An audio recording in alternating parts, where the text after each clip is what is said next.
Thank you, Mr. Speaker. Mr. Speaker, I rise to support two very important statements that have been brought about by two distinguished senators. One, briefly, is to comment on the statement brought about by Senator Omtata in terms of, really it boils down to the issue of management of the city.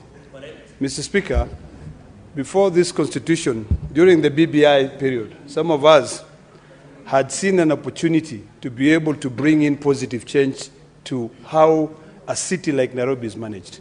We compared it with a city like Addis Ababa, which has got about 10 sub-counties in it, managed by different authorities to be able to ensure that they deal with waste management, they deal with sanitation, and they also deal with service delivery.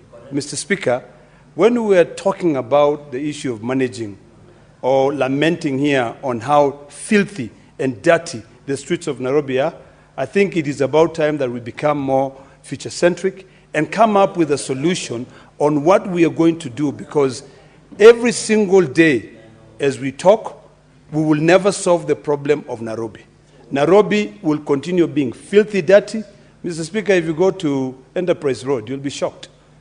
You know, there's a place where they sell pallets. And right next to it, I think it's next to one plastic manufacturing company. It is a filthy area. You know, it is literally converted into a dump site. It's the middle of the road, converted into a dump site. If you go to Isili, the same things.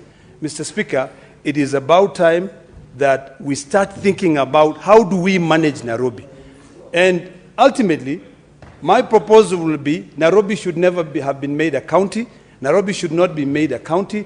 Nairobi should be made a capital city that is managed like other big capital cities are managed, a city like Addis Ababa, a city like Washington, D.C., because what is happening right now, we have been told of problems. Earlier on, the Senator of Nairobi was talking about the issues of post-COVID, when people, houses, when they were given a waiver because of the hardship. Then later on, now we have changed the strategy. What is happening there as to why tenants are being evicted from their houses is not really because of a rent dispute issue. It is because of these affordable housing redevelopment strategies that are coming up.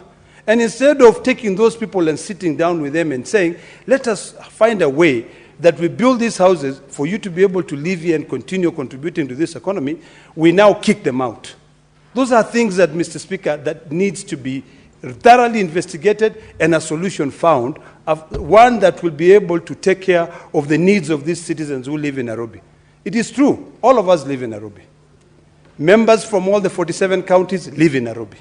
So we must be able to come up with a better way of managing this city.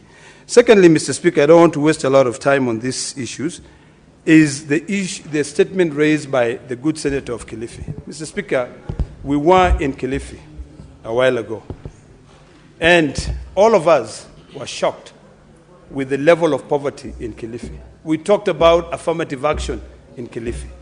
We talked about the challenges that Kilifi County faces. The same challenges that Kilifi County is facing right now. In fact, it made me say that we in Narok County are better. Because when you look at the schools, the issues that have been raised here, Mr. Speaker, by the distinguished senator from Kilifi are issues that requires us to be very keen on also following up. Number one, why is it that in Kilifi, and not only Kilifi, but in a lot of rural counties, maybe Tana River, maybe even part of Narok, the Ministry of Education has not fully carried out an audit to find out how deplorable primary schools are and put a budget based on counties, not just a budget based on who you know. A lot of governors are now building primary schools. That is not their responsibility. That is the responsibility of the national government.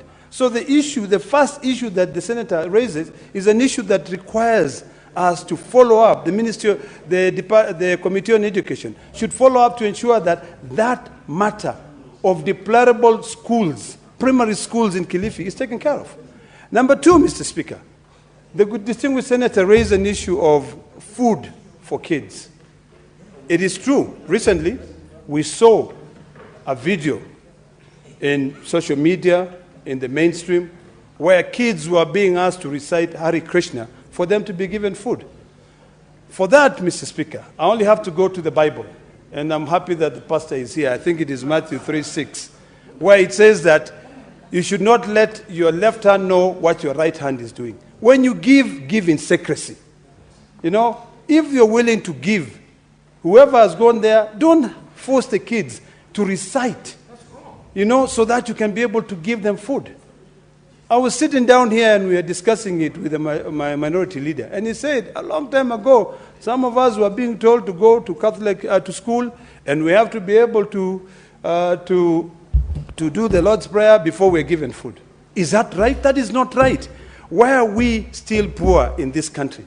Why can we not be happy with what we have and we share among each other? The amount of money that goes to Kilifi is a lot of money.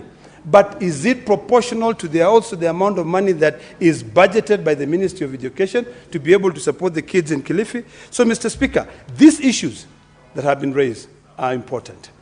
Number one, the Ministry of Education now needs to carry out an audit to figure out how are you expensing out your budget. Are you expensing out your budget to be able to offer affirmative action to support other schools?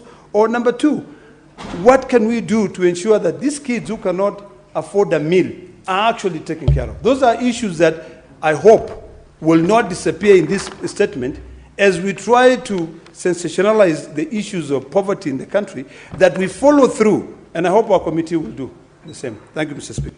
Honorable Senators, if you can realize I have